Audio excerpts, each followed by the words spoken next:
Hi all, welcome to lecture 14। तो ये lecture में हम मल्टीपल लीनियर रिग्रेशन के बारे में डिस्कस करते हैं। ठीक है। तो अभी तक जो भी हमारा एग्जांपल था कि हाउस के प्राइस को प्रेडिक्ट करने का, तो उसके लिए हम बस एक फीचर यूज़ कर रहे थे और वो था कि साइज़ ऑफ हाउस, राइट। तो अभी से कि हमारे पास और मल्टीपल फीचर्स है, लाइक मल्टीपल पैरामीटर्स है। तो हमारे पास ये हो सकता है कि साइज़ ऑफ हाउस तो हमारे पास पहले से ही था, लेकिन हो सकता है कि अभी हमें पता है कि नंबर ऑफ़ बेडरूम्स कितने हैं, नंबर ऑफ़ बाथरूम्स कितने हैं, वो हाउस का एज क्या है एंड सो ऑन। ठीक है। तो अभी इनको हम कहेंगे मल्टीपल फीचर्स, राइट। एक चीज़, हर एक चीज़ फीचर या पैरामीटर है। ठीक है। तो जब हमारे पास ऐसे मल्टीपल फीचर्स या मल्टीपल वेरिएबल्स है, तो वैसे लीनियर रिग्रेशन को हम कहेंगे मल्टीपल लीनियर रिग्रेशन। ठीक है। और एक इम्पोर्टेंट चीज़ कि अगर आप अभी इजीली गेस कर सकते हैं कि जितना हमारे पास ज़्यादा डेटा होगा इस तरह से यूज़फुल डेटा, उतना ही हमारा मॉडल बेटर होते जाएगा। ठीक है। तो having multiple features is very important. और जब रियल लाइफ का प्रॉब्लम होगा, से अगर से सेम एग्जांपल अगर हमारे पास हाउस प्रेडिक्ट करने का ही, तो हमारे पास ऐसे हंड्रेड्स ऑफ फीचर्स हो सकते हैं। ठीक है।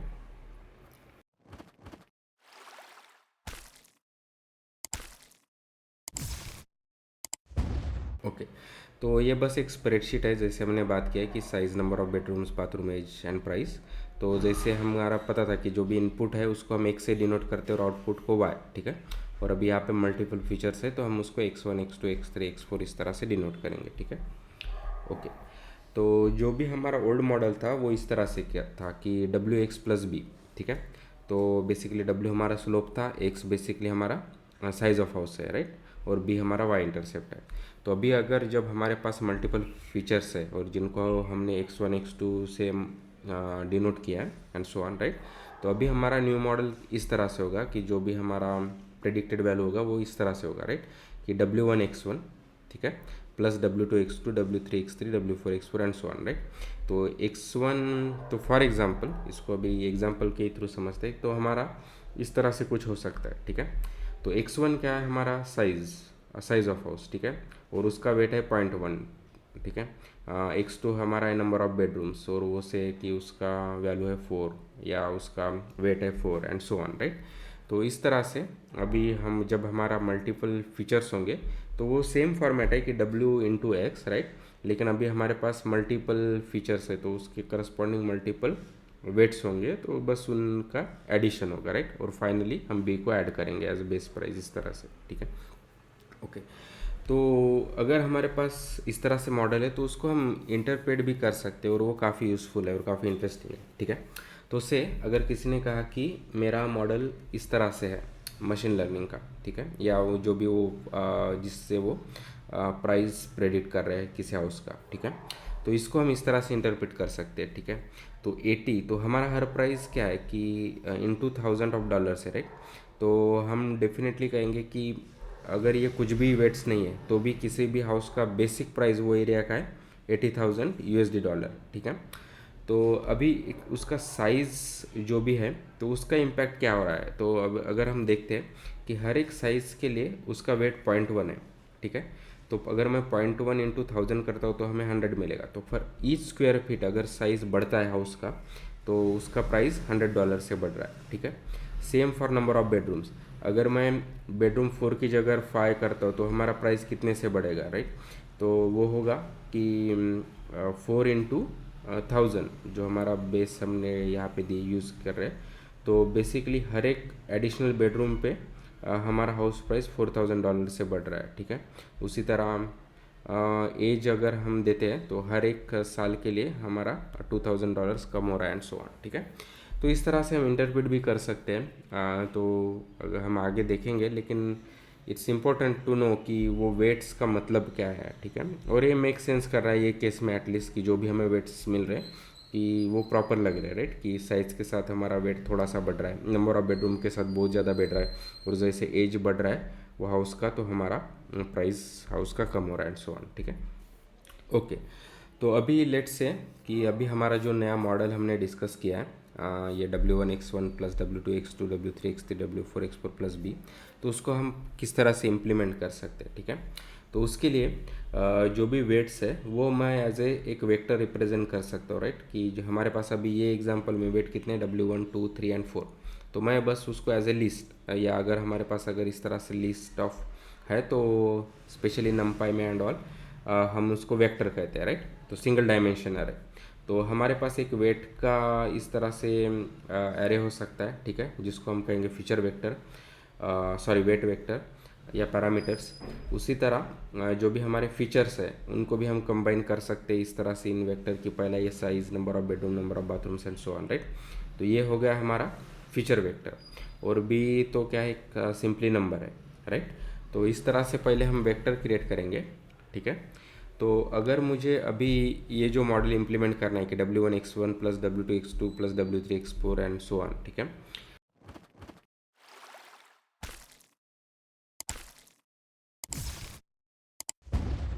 तो सबसे पहले तो हम उसको एज ए वेक्टर रिप्रेजेंट करेंगे, और पाइथन में बेसिकली हम ये सिंगल डायमेंशन अरे यूज़ इजीली क्रिएट कर सकते हैं यूजिंग नमपाई, ठीक है। तो से मैंने नमपाई इंपोर्ट किया एज एन पी, ठीक है। तो अगर मुझे वेट वेक्टर्स कुछ इस तरह से बनाना है तो मैं बस कह सकता हूँ कि np.array और फिर उसको as a list of comma separated values दे सकता हूँ। तो मुझे क्या मिलेगा, ये वेट वेक्टर। उसी तरह एक्स के लिए यानी जो भी हमारे फीचर्स के वैल्यूज़ होंगे उसके लिए भी सिमिलर, और बी तो एक नंबर है तो मैं बस डायरेक्टली इस तरह से असाइन कर सकता हूँ, ठीक है। तो इस तरह से np.array यानी हमको वन डायमेंशनल वेक्टर्स मिल जाएंगे, ठीक है। तो अभी मुझे क्या करना है कि इनका मल्टीप्लिकेशन और सम, राइट, क्योंकि हमारा बेसिकली मॉडल क्या है, W1 x1 plus W2 x2 and so on, ठीक है। तो मुझे W का पहला और X का पहले वैल्यू को मल्टीप्लाई करना है, उसी तरह सेकंड वैल्यू को, फिर थर्ड वैल्यू को, और उनका सम करना है, राइट। तो मैं तो इस तरह से हार्ड कोड कर सकता हूँ कि W0 into x0 plus W1 x1 plus W2 x2 and so on, right. और फाइनली हम B को ऐड कर रहे हैं, ठीक है।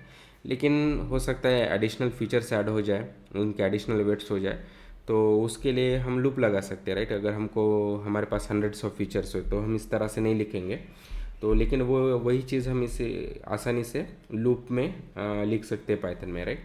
तो मैं एक एफ ऑफ एक्स को इनिशियलाइज 0 से कर दूंगा, फिर एन हमारे नंबर ऑफ फीचर्स है तो उतने टाइम्स मैं रिपीट करूँगा, ठीक है।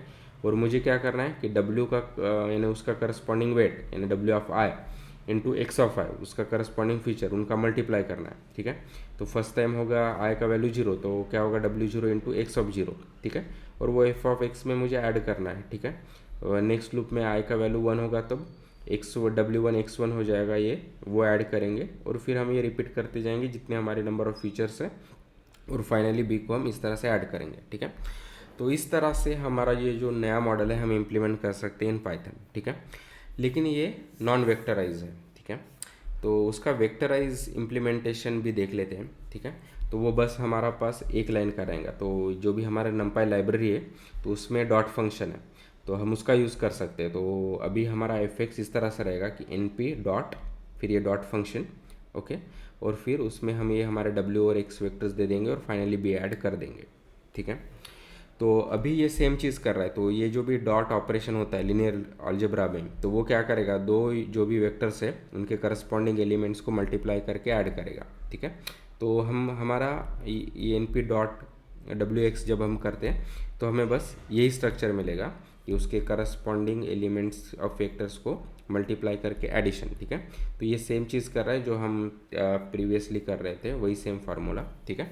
लेकिन इसका एडवांटेज है, तो सबसे पहले तो ये एब्स्ट्रैक्ट है, तो अभी मुझे इतना बड़ा लूप लिखने की ज़रूरत नहीं है या इतने नंबर ऑफ फीचर्स लिखने की नहीं ज़रूरत नहीं है।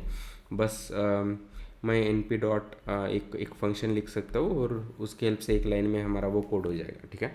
लेकिन इम्पोर्टेंट चीज़ कि ये बहुत फास्टर रहेगा, ठीक है। तो ऐसा क्यों है, क्योंकि जो भी ये डॉट फंक्शन जो भी जिन्होंने नमपाई लाइब्रेरीज बनाया है तो उन्होंने इस तरह से बनाया कि वो पैरेललिज्म का यूज़ करें, ठीक है। तो हमारा जो भी हार्डवेयर है, तो से अगर हमारे पास GPUs है तो वो उसका इफ़िशेंटली यूज़ करेगा, और या हमारा नॉर्मल कंप्यूटर है विथ CPU तो भी उसमें मल्टीपल कोर्स एंड होते हैं, तो वो उसका इफ़िशेंटली यूज़ करेगा। तो अगर हम सेम इम्प्लीमेंट करते हैं लार्जर वैल्यूज़ के लिए तो ये बहुत स्लो होगा। उसके कॉन्ट्रास्ट जब भी हम ये np डॉट फंक्शन का यूज़ कर रहे हैं जो under the hood parallelism use कर रहा है, या वेक्टराइजेशन बोल सकते हैं हम उसको, तो वो काफ़ी फास्ट होगा, ठीक है। तो अगर आपको ये पैरेललिज्म समझना है तो वो भी हम इस तरह से समझ सकते हैं। देखिए, जब हम ये कर रहे हैं लूप में लगा रहे हैं तो एक लूप में क्या हो रहा है, बस एक एंटिटी मल्टीप्लाई हो रही है, ठीक है। फिर नेक्स्ट लूप में जाके नेक्स्ट एंटिटी मल्टीप्लाई हो रही है एंड सो ऑन, ठीक है। तो जितने नंबर ऑफ फीचर्स है उतने नंबर ऑफ टाइम्स इटरेट हो रहा है, ठीक है। लेकिन जब हम पैरेललिज्म करते हैं तो क्या होगा, से हमारे पास मल्टीपल कोर्स है, ओके।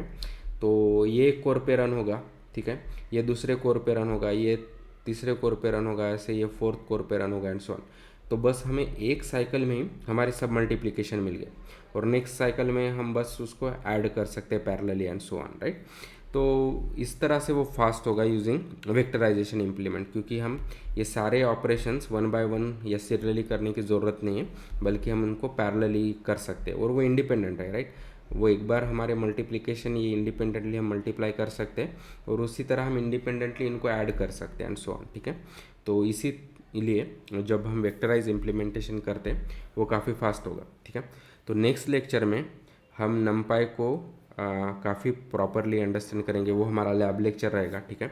तो हम देखेंगे कि हम वेक्टर्स किस तरह से बना सकते हैं यूजिंग नमपाई।